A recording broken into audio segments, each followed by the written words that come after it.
काय कारणामुळे आपल्या त्या व्हिडिओमध्ये खंड पडलेला आहे. आपण प्रॉब्लेम्स बघत होतो factory and cost. Factory and कॉस्टमध्ये आपल्याला काही दिलेलं आहे बघा. उदाहरणार्थ फॅक्टरी अँड कॉस्ट कसं काढायचं आहे.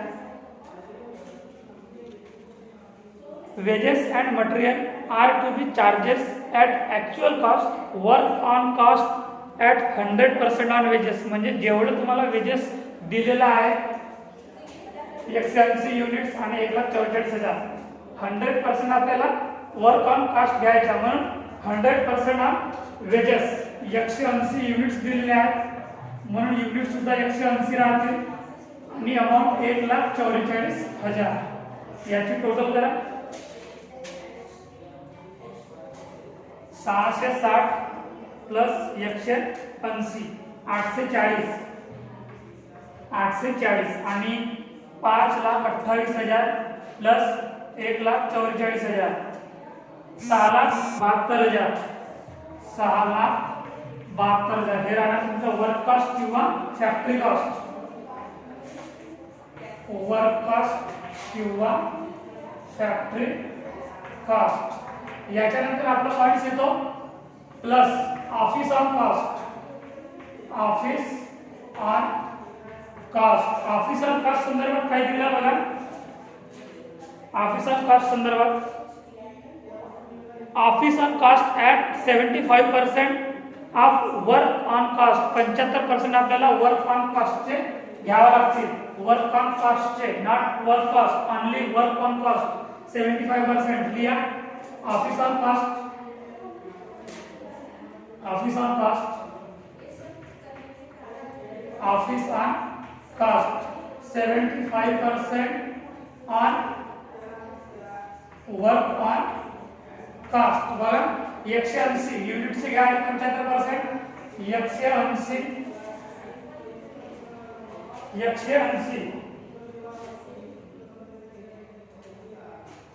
आधी युनिट्स 180 चे 75% किती निघतील बघा.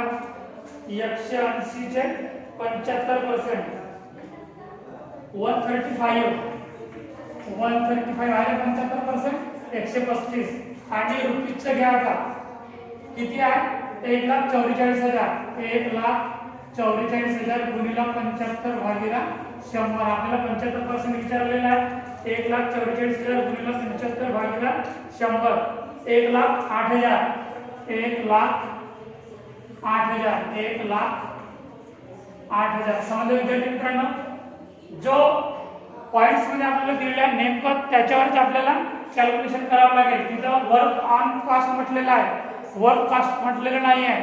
शब्दांमध्ये थोडा बदल केलेला आहे पण तुम्हाला ते केअरफुली वाचून ते सॉल्व्ह करावं लागेल. आता याची टोटल करा.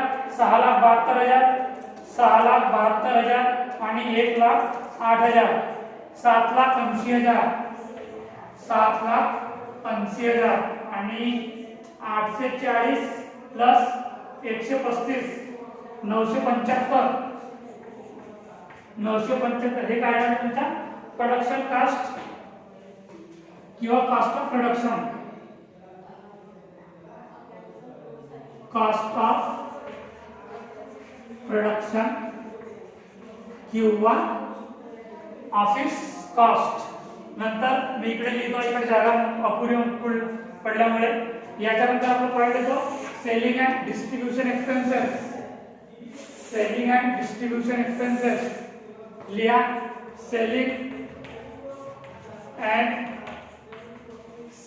अँड डिस्ट्रीब्युशन एक्सपेन्सेस काय दिलेलं आहे. Selling and distribution expenses. Selling price बघा. उदाहरण सेलिंग प्राइस पर सायकल. सेलिंग प्राइस दिलेली आहे, सेलिंग दिलेलं नाही आहे. आपल्याला विक्री किंमत दिलेली आहे म्हणून याचं सुद्धा डॅश आहे. टोटल किती आहे 975 युनिटची टोटल आहे आणि 7,80,000 अमाऊंटची टोटल आहे. हे राहणार तुमचं टोटल कॉस्ट. नंतर प्रॉफिट संबंधी काही दिलेलं आहे का. प्रॉफिट संबंधी काही दिलेलं नाही आहे पण सेल्स तुम्हाला दिलेला आहे. सेल्स आणि सेलिंग प्राइस तुम्हाला दिलेली 1170 गुणिले 800 किती येणार बघा. 1170 गुणिला 800, 9,36,000 सेलिंग आहे का? 9,36,000. आता 9,36,000 मधून 7,80,000 मायनस करा. 7,80,000, 1,56,000, 1,56,000 हे झाले तुमचे आता युनिट्स. आता 9,36,000 भागीला 800, 1170, 1170 आणि 1170 मधून मायनस 975 करा. 975 मायनस 1170, 195. हे झालं तुमचं स्टेटमेंट ऑफ कॉस्ट. समजलं विद्यार्थी मित्रांनो? बघा, याच्या वरून आपला profit and loss account defend राहील, त्याच्यावरून आपल्याला रिकन्सिलिएशन स्टेटमेंट डिफेंड राहील. त्याच्यावर एकामेकांवर आधारित आहेत. म्हणून केअरफुल्ली, तुम्हाला कोणतं पॉईंट समजलं नसेल तर मला तुम्ही लगेच विचारा. आपला जे ग्रुप बनलेला आहे कॉलेजच्या, त्या ग्रुपवर लगेच कोणता पॉईंट समजला असेल तर ते विचारा. तुम्हाला जे पर्सेंटेज दिलेलं आहे ते पर्सेंटेज आपण इथं व्यवस्थित कॅल्क्युलेशन सॉल्युशन केलेले आहे. तुम्हाला अशा प्रकारे सॉल्युशन करावं लागेल की तुम्हाला जेवढे वर्किंग नोट जास्त लिहा तेवढा तुम्हाला व्यवस्थित होईल आणि पेपर चेक करणाऱ्याला सुद्धा ते व्यवस्थित समजेल की या विद्यार्थ्यांनी कशा प्रकारे सॉल्युशन केलेलं आहे. याच्यानंतर आता आपण बघूया प्रॉफिट अँड लॉस अकाउंट. हे तुम्ही लिहून घ्या आणि तुम्हाला लिहावं लागेल. तर तुम्ही आधी समजून घ्या. जे ऑनलाईन क्लासेस तुम्ही व्हिडिओ बघा तर तुम्ही आधी समजून घ्या, नंतर तुम्ही लिहा. याच्यानंतर आपण दुसरा पण बघूया trading and profit and loss account. याला मी मिटवतो आहे trading and profit and loss account.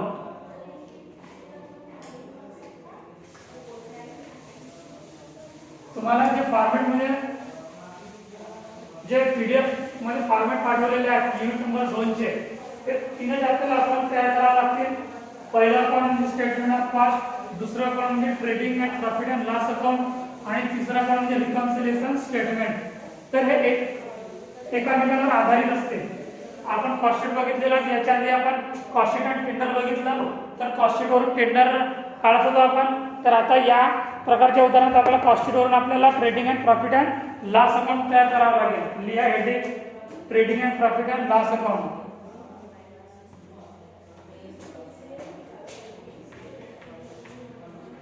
Trading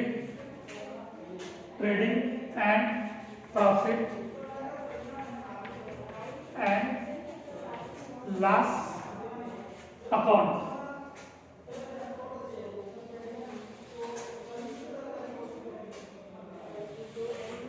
पानाच्या 2 बाजू करा. बघा मी कसं लिहितो आहे.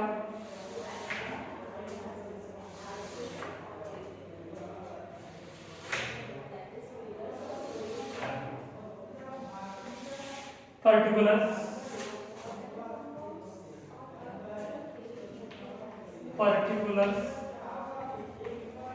Rupees, particulars and rupees. बघा फॉर्मॅट मध्ये तुम्हाला पाठवलेलं आहे सेम टू सेम तसंच आहे. To material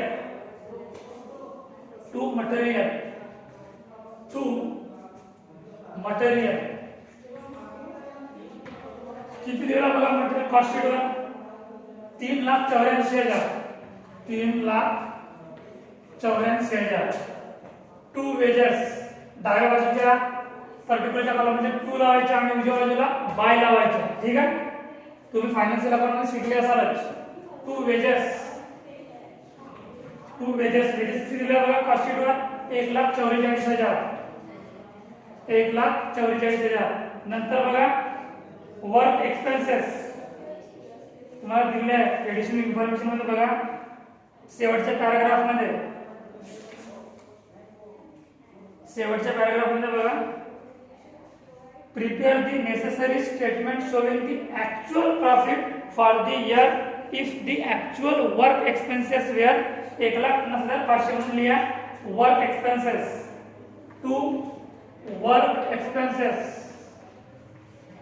to work expenses किती दिलेला आहे? 1,50,500. 1,50,500. नंतर काय दिलेलं आहे? ऑफिस एक्सपेन्सेस लिहा. टू ऑफिस एक्सपेन्सेस किती दिलेलं? Office expenses 1,04,500. 1,04,500. इकडे लिहा by sales, by sales, by sales बघा कॉस्ट शीट वर बाय सेल्स किती निघालेला आहे 9,36,000, 9,36,000. तर दोन्ही बाजूकडची टोटल सेम यायला पाहिजे बरोबर आहे. म्हणून इकडची टोटल किती येईल, तर इकडे सेल्स येईल तर 9,36,000 आणि इकडची टोटल 9,36,000 येते का, तर बघा 9,36,000 येणार नाही. म्हणून लिहा to net profit balancing figure, to net profit, to net profit balancing figure, balancing figure किती निघेल, बॅलन्सिंग राहील तो 9,36,000 मधून तुम्हाला या चारहीची टोटल मायनस करावं लागेल आणि उरलेलं शिल्लक बॅलन्स इथे येईल, तो राहील तुमचा नेट प्रॉफिट. म्हणून मी लिहून दिलं तुम्हाला समजण्यासाठी बॅलन्सिंग फिगर म्हणजे ते बॅलन्स राहते बघा किती येणार ते 9,36,000 मायनस 3,84,000 प्लस 1,44,000 प्लस 1,50,500 प्लस 1,04,500 किती टोटल आहे 7,83,000. हे चारची टोटल आहे 7,83,000 मायनस किती करायचे आपल्याला 9,36,000, 9,36,000 1,53,000, 1,53,000 हे काय झालं तुमचा नेट प्रॉफिट. हे झालं नेट प्रॉफिट बॅलन्सिंग फिगर. बघा समजलं का. आपल्याला उदाहरणात तेवढं काही कठीण इन्फॉर्मेशन दिलेली नाही आणि हे जे उदाहरण आहे रिकॉन्सिलिएशन स्टेटमेंट ऑफ प्रॉफिट हे काही कठीण युनिट्स नाही आहे, अगदी सोपं आहे. पर्टिक्युलरचे पेजेसच्या दोन बाजू करायच्या आहेत, डेबिट आणि क्रेडिट.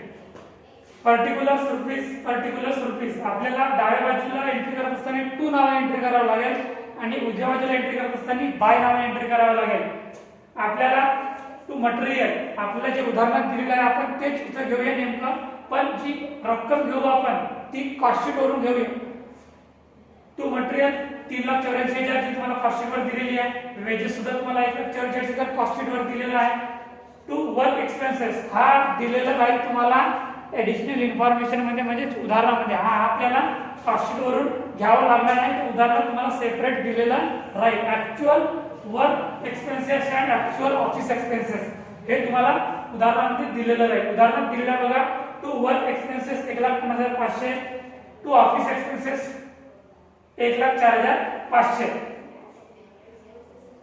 ह्या एंट्री झाल्यानंतर आपल्याला नेट प्रॉफिट नेमकं किती आहे हे कळणार नाही. आता प्रॉफिट आहे की लॉस आहे हे सुद्धा कळणार नाही. म्हणून बाय सेल्स, बाय सेल्स लिहायच्या, जेवढं तुम्हाला सेल्स दिलेलं असेल तेवढं. आता याच्यात सेल्स तुम्हाला 9,36,000 दिलेला आहे. जर चार रकमेपेक्षा जर सेल्स कमी असतं तर तुमचा नेट लॉस निघाला असता आणि ते लॉस या बाजूला दर्शवण्यात आलेलं असतं. पण सेल्स जास्त असल्यामुळे तुम्हाला नेट प्रॉफिट निघेल 1,53,000. समजलं विद्यार्थी मित्रांनो. याच्यानंतर आपण बघूया रिकॉन्सिलिएशन स्टेटमेंट, याला बंद करूया आणि याच्यानंतर तिसरं आपण बघूया आपण रिकॉन्सिलिएशन स्टेटमेंट. याला मिटवतो आहे मी. हेडलाईन आहे third account statement of reconciliation किंवा रिकॉन्सिलिएशन स्टेटमेंट. आता याच्यावरून आपल्याला काय करावं लागेल, स्टेटमेंट ऑफ रिकॉन्सिलिएशन तयार करावं लागेल. तर आपल्याला याचा आधार सुद्धा घ्यावा लागेल trading and profit and loss अकाउंटचा. लिहा statement of reconciliation, statement of reconciliation, statement of reconciliation तुम्हाला फॉर्मॅट मध्ये दिलेला आहे बघा, काही कठीण नाही आहे. Net profit from cost sheet पहिले फंड दिलेलं बघा, net profit as per cost sheet.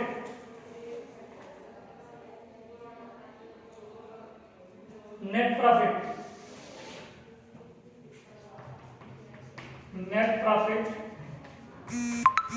as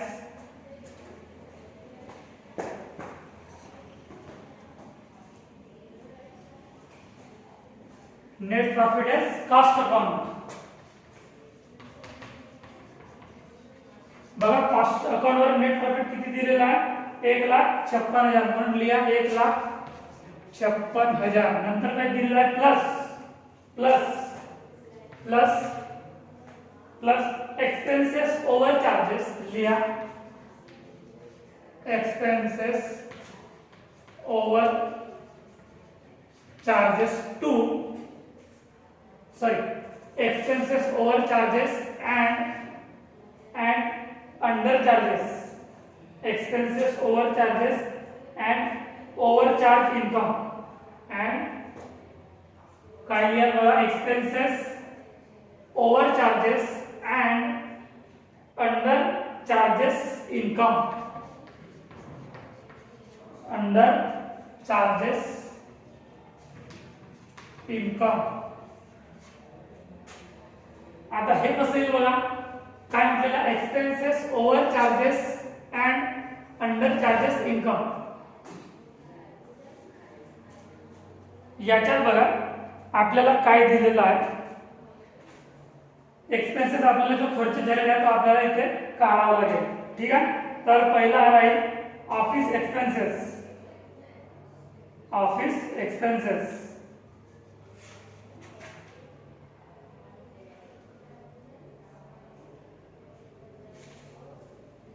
आता ऑफिस एक्सपेन्सेस काय येईल किंवा फॅक्टरी एक्सपेन्सेस का बरं येणार नाही तर काय म्हटलेलं आहे expenses over charges and under charges income तर याच्यात जे आपल्याला उदाहरणात दिलेलं आहे actual work expenses and actual office expenses याची तुलना आपल्याला कोणाशी करावी लागेल जे कॉस्ट शीटवर जी वर्क ओव्हरहेड आणि ऑफिस ओव्हरहेड जी अमाउंट निघालेली आहे याच्याशी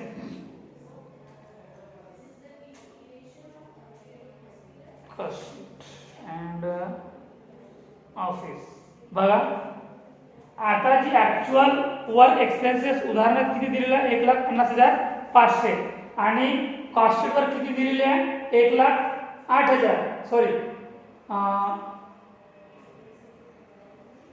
बघा फॅक्टरी एक्सपेन्सेसचं बघा वर्क एक्सपेन्सेस आपल्याला ऍक्च्युअल किती दिलेला आहे 1,50,500 आणि उदाहरणार्थ किती दिलेला आहे 1,44,000 म्हणजेच त्याच्यापेक्षा हा कमी खर्च आहे म्हणून बरोबर आहे तर हा कुठे जाईल नेक्स्ट पॉइंट मध्ये पण ऑफिस एक्सपेन्सेस जो दिलेला आहे ऍक्च्युअल ऑफिस एक्सपेन्सेस बघा ऍक्च्युअल ऑफिस एक्सपेन्सेस 1,04,500 उदाहरणार्थ दिलेला आहे ऍक्च्युअल आणि कॉस्ट शीटवर किती दिलेला आहे 1,08,000 म्हणजेच कितीने जास्त आहे 3,500 ने जास्त आहे जो जास्त असेल तो इथे लिहायला लागेल जो ऍक्च्युअल जो दिलेला आहे आपल्याला ऍक्च्युअलचा विचार करावा लागेल आपल्याला ऍक्च्युअल कॉस्ट शीट पेक्षा कमी आहे किंवा जास्त आहे जर ऍक्च्युअल जास्त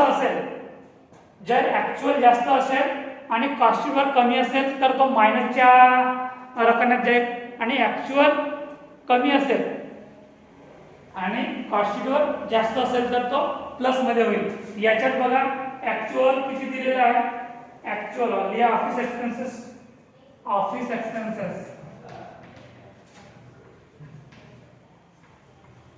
एक्सपेन्सेस किती दिलं बघा ऍक्च्युअल 1,08,000 ऍक्च्युअल दिला 1,04,500 दिलेला आहे आणि कॉस्ट शीटवर किती दिला 1,08,000 मायनस 1,04,500 1,04,500 याच्यात आपल्याला हे बघावं लागेल की कॉस्ट शीटवर किती दिलेला आहे आणि ऍक्च्युअल मध्ये आपल्याला किती दिलेला आहे जर ऍक्च्युअल मध्ये कमी असेल रक्कम ऍक्च्युअल कमी असेल आणि कॉस्ट शीटवर जास्त असेल तर ती आपली मायनसच्या रकमेमध्ये जाईल आणि ऍक्च्युअल जास्त असेल आणि कॉस्ट शीटवर कमी असेल सॉरी एक मिनिट आपण प्लस करत आहोत expenses over charges and under charges income जर ऍक्च्युअल जास्त असेल कोणापेक्षा कॉस्ट शीट पेक्षा ऍक्च्युअल जर जास्त असेल कॉस्ट शीट पेक्षा, तर ते आपण मायनस करूया. पण जर ऍक्च्युअल कमी असेल कॉस्ट शीट पेक्षा तर ते आपण प्लस करूया. तर याच्यात मला ऍक्च्युअल कमी आहे. जे उदाहरण तुम्हाला दिले ऍक्च्युअल 1,04,500 आणि कॉस्ट शीट वर 1,08,000 आहे, तर हे आपलं प्लस होईल. ठीक आहे. कितीने फरक आहे? 1,08,000 आणि 1,04,500. 1,08,000 मायनस 1,04,000, 1,08,000 मायनस 1,04,500, 3,500. याची टोटल करा. 1,56,000 plus 3,500, 1,59,500, 1,59,500 minus under charges income, under charges income and over charges expenses and over charges under charges expenses है खर्च, expenses under charges expenses and over charges income, over charges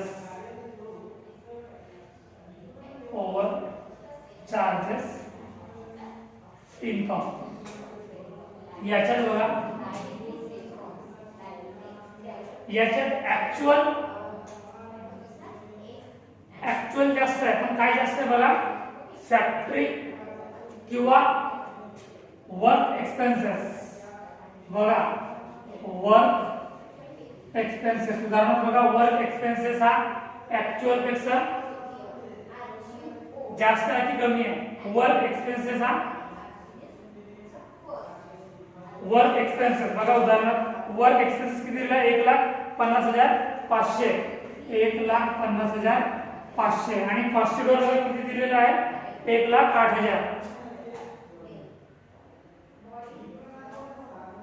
1,08,000 sorry 1,44,000 वर काढ बघा, 1,44,000.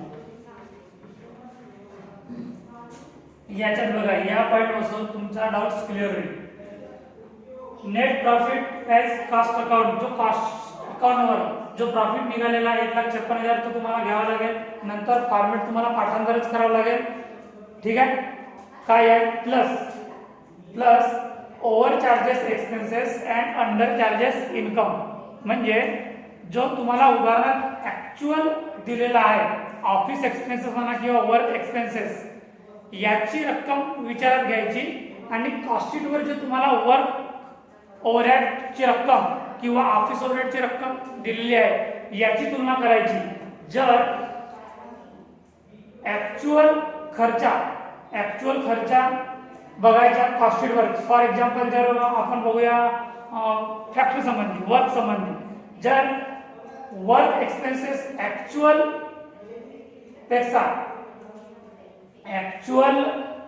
Expenses जो आहे, actual expenses बघायच्या cost sheet वर जो दिलेला आहे त्याची तुलना करायची. जसं की या उदाहरणात बघा, हे जे 1,08,000 आहे हे तुम्हाला कॉस्ट शीट वर निघालेली रक्कम आहे आणि हे जे 1,04,500 दिलेला आहे, 1,04,500 हे तुम्हाला ऍक्च्युअल दिलेला आहे. बरोबर आहे. 1,04,000 हे ऍक्च्युअल दिलेलं आहे, म्हणजे ऍक्च्युअल कमी आहे कॉस्ट शीट पेक्षा. तर याचा जेवढे डिफरंट आहे तर तो इथे प्लस होईल. पण याच्यात नंतर काय होईल? हा पॉइंट समजला पहिला. समजण्याचं जर पुन्हा विचारा, आपण ऍक्च्युअल वर्क एक्सपेन्सेस आता आपण ऑफिस बघत आहोत, ऑफिसचे एक्सपेन्सेस का बरं इथं प्लस झाला, तो मायनस का नाही झाला? तर बघा तुलना कशी करायची. जो वर्क एक्सपेन्सेस दिलेला आहे तुम्हाला ऍक्च्युअल मध्ये, उदाहरणात एवढं दिलेलं आहे आणि कॉस्ट शीट वर एवढं दिलेलं आहे, तर म्हणजे ऍक्च्युअल एक्सपेन्सेस जो तुम्हाला उदाहरणात दिलेला आहे तर तो जर कमी असेल, कॉस्ट शीट मध्ये दिलेल्यापेक्षा जर कमी असेल तर तो प्लस होईल. तो प्लस होईल. आणि जर ऍक्च्युअल म्हणजे उदाहरणात दिलेला 1,50,500 आणि कॉस्टवरती दिला 1,44,000. आता ह्या दोघांची तुलना कमी जास्त आहे, बरोबर आहे, तर हे मायनस होईल. तर किती डिफरन्स आहे बघा, 1,50,000 1,50,500 मायनस 1,44,000 6,500 6,500 मायनस होतील. मायनस किती राहतील आता 1,59,500 1,53,000 1,53,000. हे काय राहणार तुमचं profit as per financial account. Profit as per financial account. Profit as per financial account. जो प्रॉफिट तुमचं निघालेलं राहील कशावर, trading and profit and loss account, तेवढंच प्रॉफिट सुद्धा इथे निघाला पाहिजे. तेवढंच प्रॉफिट सुद्धा तुम्हाला रिकॉन्सिलेशन स्टेटमेंटवर निघालेलं पाहिजे. कारण की दोघांची अमाऊंट सेम मॅच व्हायला पाहिजे. काही फरक असता कामा नये. फरक असला तर समजून घ्यायचं आपलं कुठेतरी चुकलं. ठीक आहे, समजलं. याला बंद करून घ्या. काय प्रॉब्लेम्स असतील तर मला तुम्ही ग्रुपवर विचारू शकता. आपण दुसऱ्या नंबरचा प्रॉब्लेम सुद्धा बघूया. तो आपण दुसऱ्या व्हिडिओमध्ये बघूया. तोपर्यंत तुम्ही तो उदाहरण वाचून घ्या. धन्यवाद.